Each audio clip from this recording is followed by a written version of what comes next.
todos. Boa noite. Muita paz, amor e luz em nossos corações.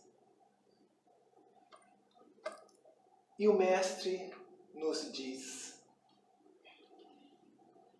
no mundo tereis aflições, mas tende bom ânimo, eu venci o mundo. O mundo em que vivemos é nossa morada temporária. Morada abençoada, onde nascemos e renascemos, para desenvolver o nosso intelecto, a nossa inteligência, a nossa moral, ou seja, os bons sentimentos. Quando nos desviamos dessas finalidades, é natural que venhamos a sofrer aflições estas que têm as suas consequências e muitas vezes muito difíceis. E elas nos alertam que estamos nos afastando de nossa natureza espiritual, de nossa natureza divina, pois afinal de contas, somos criados por Deus e trazemos em nosso íntimo DNA divino. Então, sempre que nos afastamos, entramos em contradição conosco mesmo e nos sentimos inquietos, perturbados, pois estamos em não consonância com as leis universais, com as leis de Deus.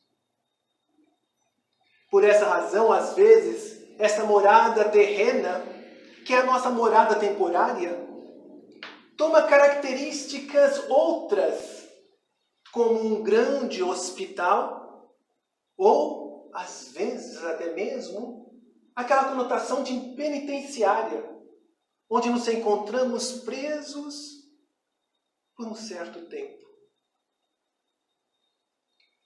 Devido às diversas condições em que nos encontramos, por isso essas características, educandário, hospital ou penitenciária, deixando às vezes de ser aquela morada de prazer, gostosa, para ter estas conotações.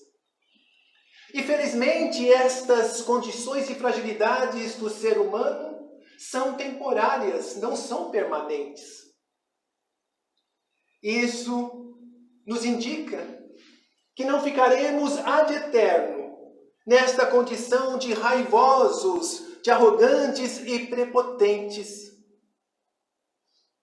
Um dia, toda essa bravata irá ceder lugar a sentimentos de humildade, a sentimentos mais saudáveis, e teremos uma personalidade sadia. Jesus, quando nos fala nesta frase,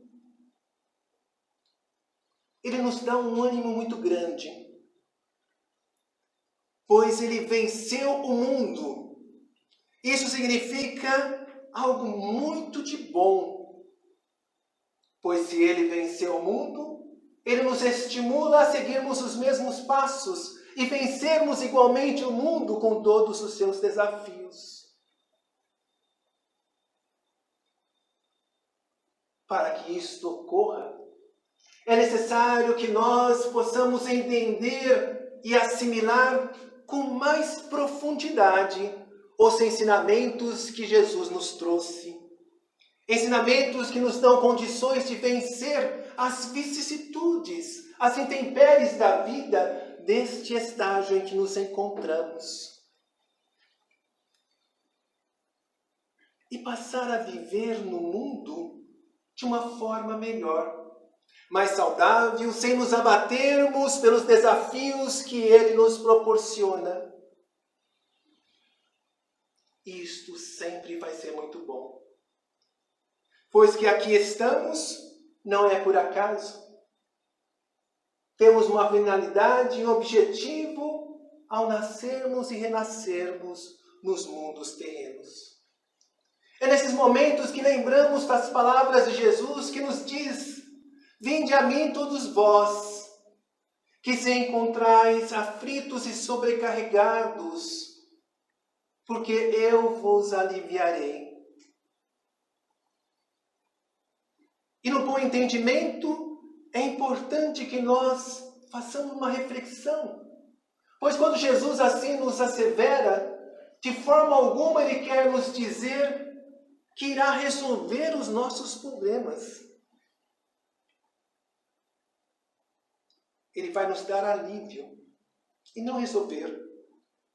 Ele não vai solucionar aquilo que precisamos passar, mas nos dar condições de passar por estes, que são os nossos embates. A força que Ele nos proporciona, que Ele nos fornece, vai ajudar a amenizar a cruz que nós carregamos. E este alento nos dá condições de levantar esta cruz e conseguir carregá-la sem esmorecimento, sem desânimo, pois que assim a temos é porque precisamos. Ninguém tem a cruz que pertence ao outro. Cada um carrega a sua própria. A cruz é nossa e não de Jesus. E precisamos refletir sobre isso. O seu amor e assistência vai nos dar sustentação diante dela, da necessidade de passarmos e vencermos as nossas experiências, mas jamais carregá-la por nós. Quando um ente muito amado, e aí podemos pensar num filho querido, comete um erro, um crime, ele precisa cumprir a pena prescrita pela lei humana. Na condição de pai, mãe, ou de um familiar, gostaríamos até de fazer algo diferente, pois é doloroso testemunhar isso que este filho, este ser amado está passando. Gostaríamos até de impedir ou remover o cumprimento da penalidade que é justa, mas não podemos. E não devemos, porque aí colocaríamos em risco de nosso filho, não aprendendo a ser responsável pelos seus atos, vir a cometer novos atos daqui a pouco. Ali adiante, criando uma circunstância até pior. Então, o que fazer?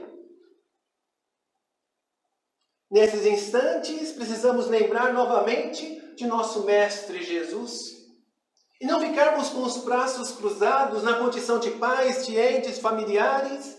Devemos algo fazer a este nosso ser amado que está ali passando por este momento difícil. O amor verdadeiro é este que faz com que nós, nesse instante, vamos dar força moral. Vamos dar carinho a este ser que está passando por esta tribulação. Vamos caminhar ao seu lado, ajudando-o a se arrepender dos desatinos que cometeu. Ajudando a ele a cumprir a sentença que lhe foi prescrita. Então não estaremos de braços cruzados, mas também não estaremos passando a mão na cabeça, como se nada houvesse acontecido. Caminhar do lado vai exigir de nós um trabalho interior grande, pois quereríamos que fosse diferente, até carregar a cruz dele, mas isso não é possível. Estaríamos estragando a oportunidade dele crescer. E se o amamos, caminhamos do lado, o auxiliamos, mas nunca tirar dele a oportunidade do crescimento. Foi justamente isso que Jesus nos ensinou através das parábolas e das bem-aventuranças, em específico estas. Bem-aventurados os que choram, porque serão consolados. Bem-aventurados os famintos e os que têm sede de justiça, porque serão saciados. Bem-aventurados os que sofrem perseguição pela justiça, porque deles é o reino dos céus. Jesus, nessas 3 bem-aventuranças, não está fazendo apologia ao sofrimento. Ou seja, não está enaltecendo o sofrimento. Pois uma leitura rápida de suas palavras poderia dar esse entendimento. Bem-aventurados, ou seja, felizes aqueles que choram, porque serão consolados. Será que o Mestre está enaltecendo, então? E com isso, nosso entendimento, às vezes, muito rápido, que está aquela ideia que, se não sofrermos, não seremos felizes. Então, precisamos sofrer para ser felizes. Eu preciso chorar, porque bem-aventurados os que choram, porque serão consolados. Eu tenho que sofrer. Não é isso que Jesus nos ensina, de forma alguma. Isso estaria nos induzindo a um ato de masoquismo e de autoflagelação. Então o Cristo assim nos diz: sofra, porque quanto mais sofreres, entrareis no reino dos céus.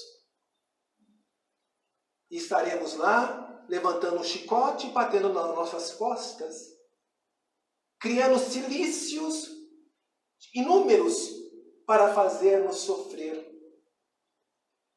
Não é isso que o Mestre nos ensinou e que nos disse. Por isso é importante refletirmos, e aí a recomendação de nos debruçarmos um pouquinho no capítulo 5 do Evangelho segundo o Espiritismo, que nos fala sobre bem-aventurados os aflitos, em que os irmãos iluminados, os espíritos iluminados superiores, trouxeram a Kardec os ensinamentos e as reflexões dos quais estamos comentando nesta noite. Se a dor é inevitável, o sofrimento é opcional e muitas vezes desnecessário. Escutemos o que acabamos de dizer. Se a dor é inevitável, o sofrimento é opcional e às vezes desnecessário. Pois ninguém que passa pela vida, a vida no mundo ou no corpo, deixa de sentir dor. Todos nós passamos pela visita da dor. A morte de um filho, de um ente amado. A visita da doença ou acidente que sofremos. As inúmeras perdas que colecionamos. Tudo isso nos causa dor, com certeza. Entretanto, alargar essa dor e continuar sofrendo sem fim, muitas vezes denuncia uma personalidade egóica e narcisista que nós trazemos e que precisa ser cuidada e tratada. Pois a vida continua. Não podemos e não devemos seguir para o desenlace do corpo, porque o nosso ente amado nos antecedeu. Feito o luto, depois de um certo tempo, precisamos dar outro sentido. Recomeçar se for, mas jamais nos deixarmos abater de forma a nos acabar. A dor é inevitável, dói. Entretanto, o sofrimento é opcional, muitas vezes, em muitos casos.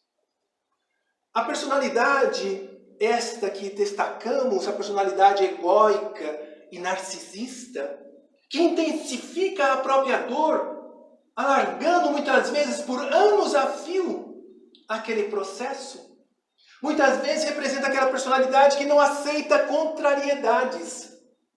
Aquela personalidade que quer que as coisas sejam feitas da forma como ele deseja e que nunca contraria a sua vontade. Então precisamos trabalhar isso em nós. Em uma aldeia não muito distante, uma viúva perdeu o único filho que era muito amado.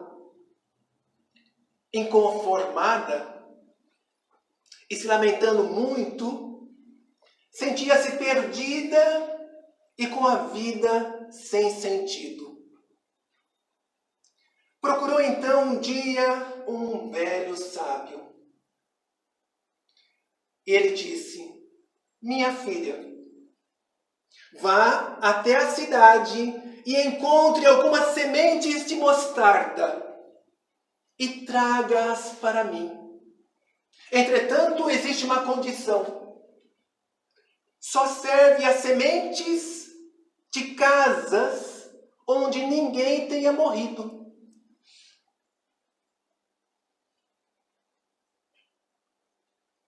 Ela ouviu, pensou e saiu. E foi batendo de porta em porta, de casa em casa, e sempre ouvia a mesma história. Eu posso fornecer as sementes, nós a temos. Entretanto, em nossa família já morreu o avô, o filho, um tio. Em todas as casas era a mesma história que ela ouvia. E ela insistiu. E foi mais um pouco, e depois de vários dias, compreendeu que a morte faz parte da vida. Caindo em si, e pensou que se a morte faz parte da vida, acontece com todas as pessoas. E que não foi algo pessoal o que aconteceu com ela. Ela resolve então, com essa descoberta, voltar até o velho sábio, que ao encontrar com ela, a parabenizou pela conclusão acertada e ele explicou aquele ensinamento que Jesus estava realizando com a mulher samaritana sobre a água viva. E se nós assim o lembramos, Jesus estava ao poço de Jacó, quando ali há uma mulher samaritana retirando água, e ele pede de beber a essa mulher. E depois fala a ela que lhe daria uma água que ela não precisaria jamais sentir sede novamente, que era água viva. E esta água, é importante que nós a entendamos, pois ela representa as palavras de vida eterna do Evangelho. Esta água que faz em nosso íntimo uma renovação de forças, que nos faz conseguir lidar com os embates da vida, com os dissabores que muitas vezes nos acometem. A água que bebemos do poço ou de uma garrafa sacia ao nosso corpo, a nossa sede, por um certo tempo, mas depois de um tempo, temos que novamente tomar essa água. Mas a água que Jesus nos fala, essa água de vida eterna. A água da natureza, ela é algo que sempre precisaremos repor, pois ela faz parte das leis da natureza. Assim como a dor, a vida e a morte do corpo também obedecem a essa mesma lei da natureza. Então, meus amados, não podemos lutar contra aquilo que é natural. Como dizíamos, muitos sofrimentos são desnecessários. Exemplo, a cirrose causada pelo abuso de álcool. É karma? Não, gente. É hábito inadequado. Se fossem mais cometidos na mesa, na bebida, não teríamos uma cirrose. O câncer pulmonar, devido ao tabagismo, é karma? Não. São sofrimentos que nós criamos. Então a nossa revolta não pode mudar as leis do universo. E jamais irão mudar as leis divinas. Então isto constitui o mal sofrer. Esse sofrimento que nós estávamos falando há pouco. Que fica fora das bem-aventuranças que Jesus nos ensinou, que nos deixou. Então essa criatura que faz o seu sofrimento será bem-aventurado? Não.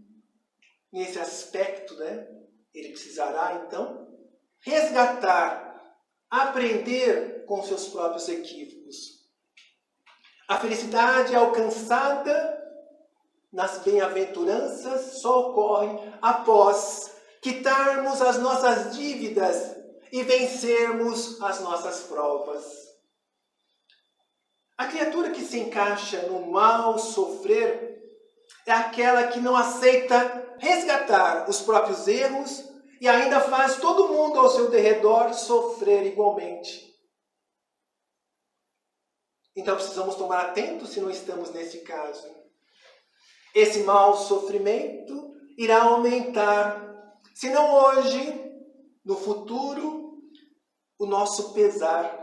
Até que nós aprendamos a lição e não retornemos mais àqueles equívocos.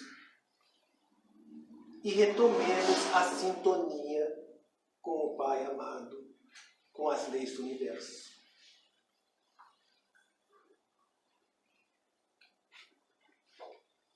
Abigail,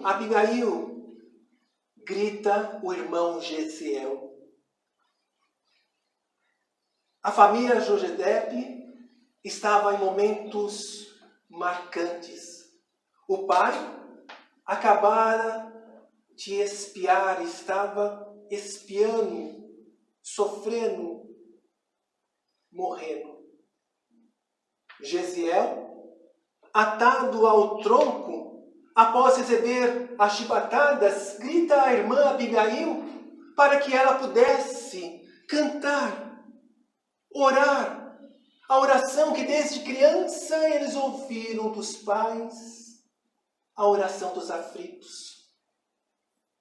Para que nesse instante, do transpasse do pai e do encarceramento do irmão, pudessem se unir em forças ao Altíssimo. Abigail, com a sua fisionomia, como parecendo um anjo na terra diante daquele suplício, lágrimas aos olhos, começa a lembrar da oração e diz: Senhor Deus, Pai dos que choram, dos tristes e dos oprimidos, fortaleza dos vencidos, consolo de toda a dor. Embora a miséria amarga dos prantos de nosso erro, deste mundo de desterro, chamamos por vosso amor. nas aflições do caminho, na noite mais tormentosa, vossa fonte generosa é o bem que não secará.